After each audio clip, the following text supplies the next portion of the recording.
Vi nærmer os. Der er mindre end 5 timer til Danmark tager hul på EM og spiller sin første kamp mod Holland. Og derfor er vi rykket udenfor til fodboldfest. Vi er nemlig i fuld gang med den helt store opvarmning forud for Danmarks åbningskamp ved det her Europamesterskab.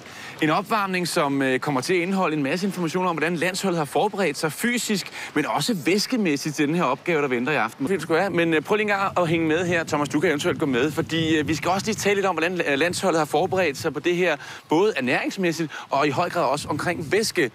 Fordi, Thomas, du selv stiller herover, fordi nu har vi fået besøg af Ib Norvin. Han er ernæringsekspert, og på bordet her har vi fået dækket op med nogle af de produkter, som landsholdsspillerne kommer til at indtage i løbet af dagen og efter kampen.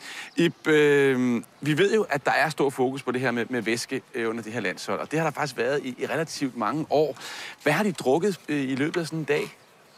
Det er jo svært at sige, hvad de drikker i løbet af dagen, men jeg ved, hvad de skal drikke under kampen i hvert fald. Og hvad er det?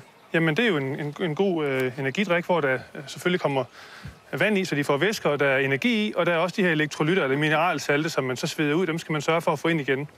Altså, vi kan lige vende tilbage til blandingsforholdet lige om lidt, men netop det her med saltene, fordi hvad er det, der er? Fordi vi kender jo godt, jeg har dyrket sport, men altså, at det bliver salt om munden, ikke, når man laver lidt, ikke? Og hvad er det med saltene? Men det er, som man sveder nogle salte ud. Det ved man, hvis man har løbet en lang tur og slikket sig om munden, så er det ret salt. Så man mister nogle salte.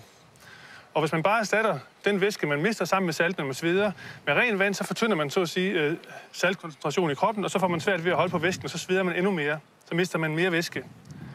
Og et væsketab på 2%, så præsterer man cirka 20% mindre. Så kan man da godt blive pillet ud. Ja, så bliver det jo svært at være derinde og gøre det godt, ikke? Ja. Så for at modvirke det, så skal man sørge for at drikke en energidrik, der indeholder samme koncentration af elektrolytter eller mineralsalte, som sveden den gør. Den sved, man sender ud, den skal så erstattes af noget, som tilfører de samme salte, sammen med energien. Kan du ikke prøve en gang at vise os noget af det blandingsforhold? Fordi noget af det, som jo er svært, det er at finde ud af, hvad skal blandingsforholdet være? Det ved jeg, at Eskild, som jo er fysioterapeut på landsholdet, har brugt rigtig meget tid på. Og han er ude og kigge på temperaturen i Kharkiv i dag, som man minder meget om det, vi har i Danmark.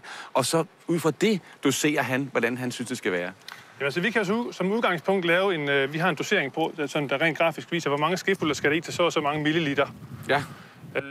For at få den helt rigtige opløsning af salte i den drik, man nogle gange får. Så ved jeg, at trænerne, de går jo med fingeren på pulsen hele tiden og får en masse god feedback.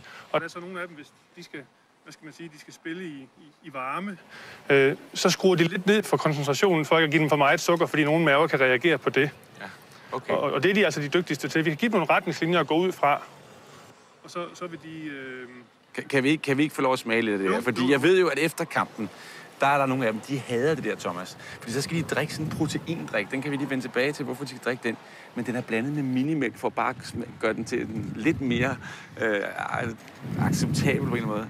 Ja, men altså, de smager heller ikke særlig godt, de her. Jeg har også noget stående derhjemme, som vi får, som jeg nogle gange tager, når jeg kommer hjem fra træning. Og, kan du mærke forskel som spiller, når du får de her ting, og når du har sjusket med det? Det ved jeg ikke rigtigt, om jeg kan mærke. Det ville jeg nok kunne mærke, hvis jeg var lidt mere seriøs med det, men jeg er ikke så god til at holde det, så jeg tager det lidt en gang imellem, når jeg synes, at det er tid, og så tager jeg også en bar en gang imellem. Så. Lad os nu se, når jeg får lov at smage på det om det. Jeg tror nu, det smager ganske godt, selvom den er ikke helt kold, den her. Men skulle vi smage på energidrikken først, så, eller den her blandet lidt af her? Lad os bare tage energidrikken først. Vi tager lidt smag på, men jeg troede ikke, det måtte være for koldt. Nå, maverne er ikke så begejstret for at få for meget koldt ned, mens de arbejder på en gang, kan man sige. Men de skal også gå og smådrikke lidt af det. Smagen er bedst, når det er koldt, så det er et dilemma, kan man sige. Jeg har fået at vide fra fysioterapeuten, bare hælde du og bare op der, at en dag, altså en rigtig varm dag, kan man godt skulle op på at drikke måske 5 liter i løbet af sådan en dag. Han siger, at det er simpelthen svært at få jeres spillere til at drikke nok.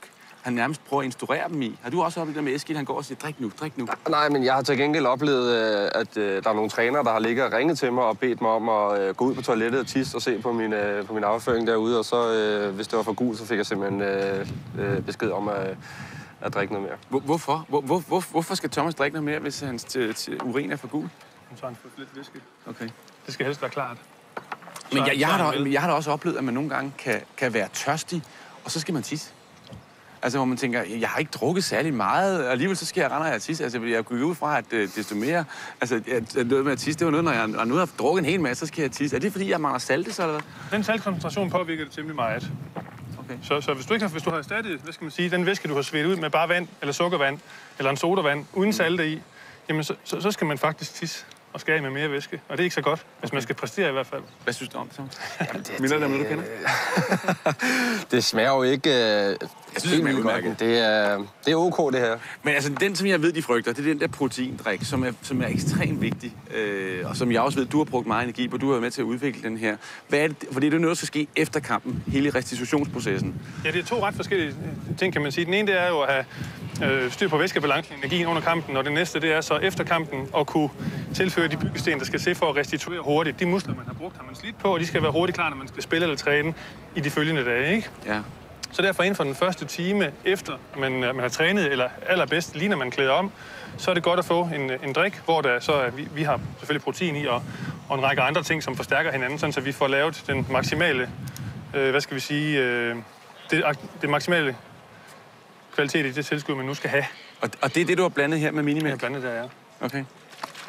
Vil du med på det? Ja, lad os... Har du lyst? Er det frisk? Nej, ikke helt vildt, men lad os prøve. Nu skal, der er vist Ja, væske her i. vi tømmer. Der er en enkelt her. Ah, der var lige en til dig, Thomas. Det var ærgerligt. Det er dejligt. Hæld du bare op. Nu er den lidt lunken, men jeg tror altså ikke, du bliver så forskrækket. Nej. Hvor meget skal han drikke? Jamen, Sådan en hel bøtte her? ja, 300 ml mælk og 30 gram pulver kommer vi i. Hold da op. Okay. Hvad siger du til det? Og den smager faktisk okay. Det er godt. Ej, den må jeg lige smage. Altså, Må jeg låne dit glas? hvis vi shaker den lidt mere, kunne det godt blive lidt milkshake-agtigt. Ved du hvad, jeg kan ikke forstå, at Eske han siger, at det smager så dårligt. Nej, den smager faktisk godt. Nej, okay. Nå. Men altså, som I kan se her, der er bar, og der er drik og så videre, og hvis I skal vide mere om det her, hvad det er, landsholdet gør, for det er nogle af de her produkter, som landsholdsspillerne bruger, så skal man gå ind på den hjemmeside, jeg tror, man kan se det her, ikke?